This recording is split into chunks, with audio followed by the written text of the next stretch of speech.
So hey guys welcome back to our channel. So welcome back to another movie review സുഹൃത്തുക്കൾ. ഇപ്പോൾ രൺവീർ സിംഗ് നായകനാകുന്ന പുതിയൊരു പടമാണ് ദുരന്തർ എന്ന് പറയുന്ന മൂവി. ഇറ്റ്സ് ആൻ ആക്ച്വലി ഒരു സ്പൈ ആക്ഷൻ ത്രില്ലർ മൂവിയാണ്. നമ്മുടെ യാഷ് ഫിലിംസിന്റെ സ്പൈ യൂണിവേഴ്സ് അല്ല, ഇത് വേറെ സ്പൈ യൂണിവേഴ്സ് എന്ന് പറയാൻ പറ്റില്ല, ഒരു സ്പൈ ആക്ഷൻ മൂവിയാണ്. സോ ആദിത്യ ധർ ആണ് പടം റൈറ്റ് ചെയ്തേക്കുന്നതും ഡയറക്റ്റ് ചെയ്തേക്കുന്നതും. പിന്നെ പ്രൊഡ്യൂസേഴ്സ് ആണെന്നുണ്ടെങ്കിൽ ജിയോയും പിന്നെ BC സ്റ്റുഡിയോസും അങ്ങനെ കുറച്ചധികം ടീംസ് ചേർന്നാണ് പടം പ്രൊഡ്യൂസ് ചെയ്തേക്കുന്നത്. ഐ തിങ്ക് ഇത് ഓൾമോസ്റ്റ് ഒരു 280 കോടിയുടെ പടമാണ്. സോ വികാഷ് നൗലഖ എന്ന് പറയുന്ന ഒരാളാണ് സിനിമാറ്റോഗ്രാഫി ചെയ്തേക്കുന്നത്.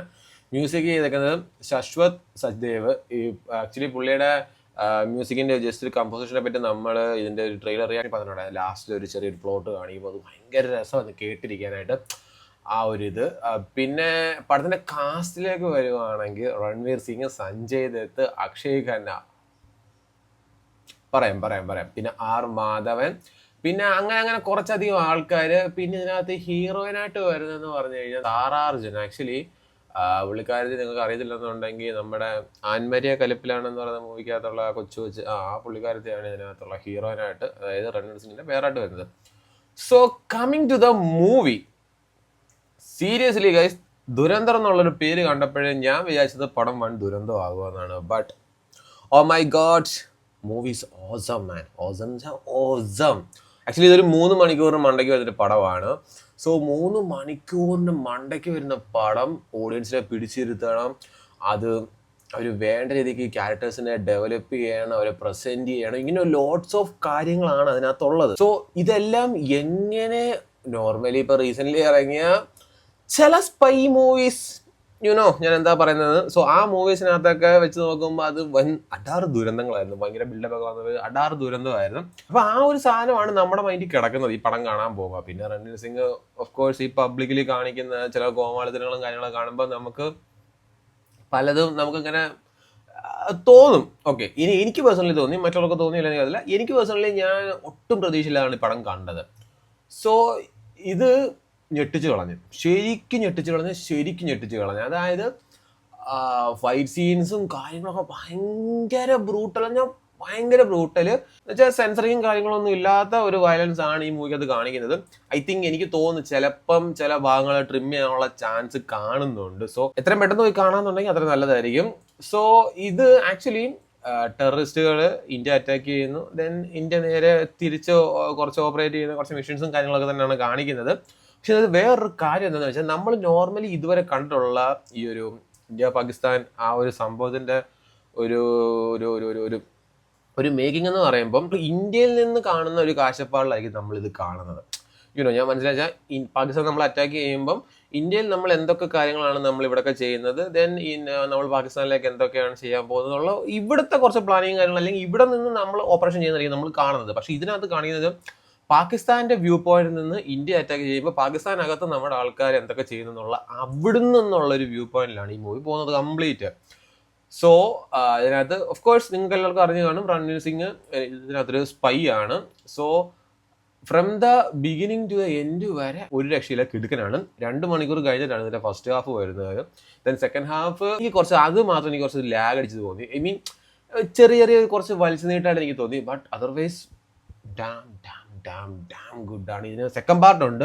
ഐ തിങ്ക് ഇത് മാർച്ചിലെങ്ങാണ്ട് ഇറങ്ങുന്നത് ഇതിന്റെ സെക്കൻഡ് പാർട്ട്. സോ അതുകൂടെ കണ്ടെങ്കിൽ മാത്രമേ നമുക്ക് ഇതിന്റെ ഒരു കംപ്ലീറ്റ്നെസ് കിട്ടത്തുള്ളൂ. കാരണം ലാസ്റ്റ് ആകുമ്പോഴത്തേക്കാണ് വേറെ കുറച്ച് കാര്യങ്ങളൊക്കെ ആയിട്ട് റിവീലിംഗ് നടന്നത്. ഐ മീൻ അത് സെക്കൻഡ് പാർട്ടിലേക്കുള്ള ലീഡ് ഇട്ടിട്ടാണ് അത് സ്റ്റോപ്പ് ചെയ്യുന്നത്.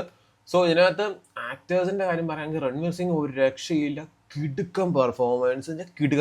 ഈ രൺവീർ സിംഗിന്റെ പടങ്ങൾ അങ്ങനെ എല്ലാം ഒന്നും ഫോളോ ചെയ്യുന്ന ആളല്ല, ബട്ട് കണ്ടതിനകത്ത് വെച്ച് നോക്കുമ്പോൾ എനിക്ക് ഇതിനകത്ത് പെർഫോമൻസ് ഭയങ്കര ഇഷ്ടപ്പെട്ടു. കാരണം വെച്ചാൽ പുള്ളി നമ്മൾ ഈ ഓഫ് സ്ക്രീനിലൊക്കെ കുറെ കോമാളിത്തരങ്ങളും കുറെ കാര്യങ്ങൾ, ഇപ്പോൾ റീസെന്റ് പോലും മറ്റേ കാന്താരയുടെ കുറെ ഇഷ്യൂസും കാര്യങ്ങളൊക്കെ വന്നപ്പോഴത്തേക്കാണെങ്കിൽ പോലും പുള്ളി ആ ഒരു കാണിക്കുന്ന രീതിയൊക്കെ വെച്ചിട്ട് നമ്മൾ പുള്ളിക്കാരെ ജഡ്ജ് ചെയ്യത്തുള്ളൂ. പക്ഷെ പെർഫോമൻസിന്റെ വൈസ് പുള്ളി പൊളിച്ചു ഭയങ്കര എന്ന് വെച്ചാൽ അത് കറക്റ്റ് നമുക്ക് ആ ഒരു ക്യാരക്ടറിനെ നമുക്ക് പുള്ളി ആപ്റ്റ് എന്നുള്ളൊരു നമുക്ക് ഒരു ഇതുണ്ട്.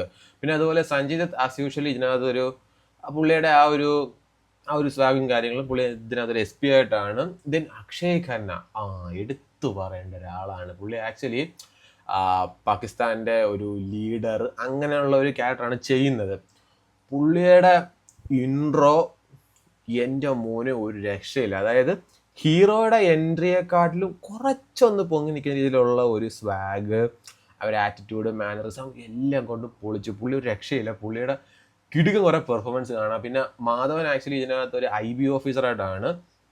മാധവന്റെ മേക്ക് ഓവറും കാര്യങ്ങളൊക്കെ ട്രെയിലറിൽ നമ്മൾ കണ്ടതാണ്. ബട്ട് അത് ഭയങ്കര രസമുണ്ട് കാണാൻ. ഇതിന്റെ മൂവിയുടെ സ്റ്റാർട്ടിങ് തന്നെ മാധവനെ കാണിച്ചുകൊണ്ടാണ്. ഫസ്റ്റ് ഒരു എന്താ പറയുക ഫ്ലൈറ്റ് ഹൈജാക്കിങ്, പിന്നെ അത് കഴിഞ്ഞ് പാർലമെന്റിൽ നമ്മുടെ 2000 നടന്ന പാർലമെന്റ് അറ്റാക്ക്, ഇങ്ങനെ lots of real events based ചെയ്തിട്ടാണ് ഈ ഒരു മൂവി പോകുന്നത്. ബേസ്ഡ് ഓൺ ട്രൂ ഇവന്റ്സ് എന്ന് പറയുന്നുണ്ട്. സോ കംപ്ലീറ്റ്ലി അത് ട്രൂ ഇവന്റ്സ് അല്ല, ബട്ട് എങ്കിൽ പോലും ട്രൂ ഇവന്റ്സിന്റെ കുറെ കാര്യങ്ങൾ അവർ ഉൾപ്പെടുത്തിയിട്ടുണ്ട്. പിന്നെ സാറാ അർജുൻ ആക്ച്വലി ഞാൻ പറഞ്ഞല്ലോ രൺവീർ സിംഗിന്റെ പേരായിട്ടാണ്, പാകിസ്ഥാനികളാണ്. ദെൻ അവർക്കിടയ്ക്കുള്ള ഒരു റൊമാൻസ് റിലേഷൻഷിപ്പ് അതെങ്ങനെ വന്നു, അല്ലെങ്കിൽ എങ്ങനെ കണ്ടു, എങ്ങനെ തുടങ്ങുന്നു, ദെൻ എന്താണെന്നുള്ളത് കാണിക്കുന്ന രീതിക്കുള്ള കുറച്ച് കാര്യങ്ങൾ. സോ ഇതിന്റെ ഡയറക്ടറിന് നിങ്ങൾക്ക് മനസ്സിലായില്ലെന്നുണ്ടെങ്കിൽ ഒന്നുകൂടെ പറഞ്ഞുതരാം. ആദിത്യ ധർ എന്നാണ് പുള്ളിക്കാരൻ. നിങ്ങൾക്ക് അറിയത്തില്ലെന്നുണ്ടെങ്കിൽ പുള്ളിക്കാരനാണ് ഉറി ദ സർജിക്കൽ സ്ട്രൈക്ക് എന്ന് പറഞ്ഞ ആ മൂവി ചെയ്തത് പുള്ളിയാണ്. ആ മൂവി നമുക്കറിയാമല്ലോ അത് എന്താണ്, ഏതാണ്, എങ്ങനെയാണെന്നുള്ളത് അറിയാമല്ലോ. സോ ആ മൂവി ചെയ്ത് വെച്ച ആളാണ് ഈ പടം ചെയ്തത്. സോ അതിൻ്റേത് കാണാനുണ്ട് ഈ പടത്തിൽ. സോ ഇനിയിപ്പം ഈ വർഷം 2026 ഇതിന്റെ നെക്സ്റ്റ് പാർട്ട് വരുന്നുണ്ട്. അത് ഓൾറെഡി ഒരു ഡേറ്റ് അനൗൺസ് ചെയ്തിട്ടുണ്ട്. ആ പടത്തിന്റെ ലാസ്റ്റ് തന്നെ കാണിക്കുന്നുണ്ട്. മാർച്ച് 16 or 19 സംതിങ് എന്തോ ആണെന്ന് പടം റിലീസ്. സോ യെസ് ഗൈസ്, അതാണ് എനിക്ക് ഭയങ്കരമായിട്ട് പടം ഇഷ്ടപ്പെട്ടു. ഭയങ്കരമായിട്ട് എന്ന് വെച്ചാൽ ഭയങ്കര വലിയ സംഭവങ്ങളായ കാര്യങ്ങളും അല്ല, സ്പൈ പടം തന്നെയാണ്. ബട്ട് എങ്കിൽ പോലും 3 മണിക്കൂറിന് മണ്ടയ്ക്കുള്ള പടത്തിനത് നമ്മളെ പിടിച്ചിരുത്തുക, അല്ലെങ്കിൽ നമുക്ക് അത്രയും എൻഗേജ്മെന്റ് ഉണ്ടാക്കുക എന്ന് പറഞ്ഞാൽ ചില്ലറ കാര്യമുള്ള കാര്യമൊന്നുമല്ല. സോ ആ ഒരു കാര്യത്തിൽ അവർ ഭയങ്കരമായിട്ട് അവർ പൊളിച്ചിട്ടുണ്ട്. പെർഫോമൻസ് വൈസ് ആണെങ്കിലും എല്ലാവരും ഭയങ്കരമായിട്ട് ഒരു അടിപൊളിയാക്കിയിട്ടുണ്ട്. അതല്ല ഭയങ്കര കുറച്ചധികം ബ്രൂട്ടൽ പരമായിട്ടുള്ള ഫൈറ്റും സീനും കാര്യങ്ങളും ഒക്കെ ഉണ്ട്. ഭയങ്കര റോ ഫൈറ്റും കാര്യങ്ങളൊക്കെയാണ്. ഐ തിങ്ക് ഞാൻ മുന്നേ പറഞ്ഞതുപോലെ തന്നെ മേ ബി ചിലപ്പോൾ ചില സീൻസ് ഒക്കെ ട്രിം ചെയ്യാനുള്ള ചാൻസസ് ഉണ്ട്. കാരണം കുറച്ചധികം വയലൻസും കാര്യങ്ങളും ഉള്ളതുകൊണ്ട് തല തല്ലി പൊളിക്കുന്നതും അങ്ങനെ കുറച്ചധികം കാര്യങ്ങളൊക്കെ ഉണ്ട്. സോ ഇപ്പോൾ പോയ ഫ്രഷ് ആയിട്ട് ഇങ്ങനെയുള്ള എല്ലാ സാധനങ്ങളും കട്ട് ചെയ്ത് കാണാൻ പറ്റും. അതർവൈസ് ചിലപ്പോൾ കട്ട് ചെയ്യാനുള്ള ചാൻസ് ഉണ്ട്. സോ അതാണ് ദുരന്തർ മൂവിയെ കുറിച്ച് എനിക്ക് പറയാനുള്ളത്. സ്പൈ ആക്ഷൻ മൂവി കാണാൻ നിങ്ങൾക്ക് താല്പര്യമാണെങ്കിൽ മസ്റ്റ് നിങ്ങൾ കണ്ടു നോക്കുക, കിടക്കാനാണ്. പിന്നെ 3 മണിക്കൂറിന് മണ്ടയ്ക്ക് ഉള്ളെന്നുള്ള ആ ഒരു മൈൻഡ് സെറ്റിൽ പോവുക, അത്രേ ഉള്ളൂ ഗൈസ്. സോ യെസ് ഗൈസ്, അപ്പോൾ അത്രേ ഉള്ളൂ. Tata, bye bye.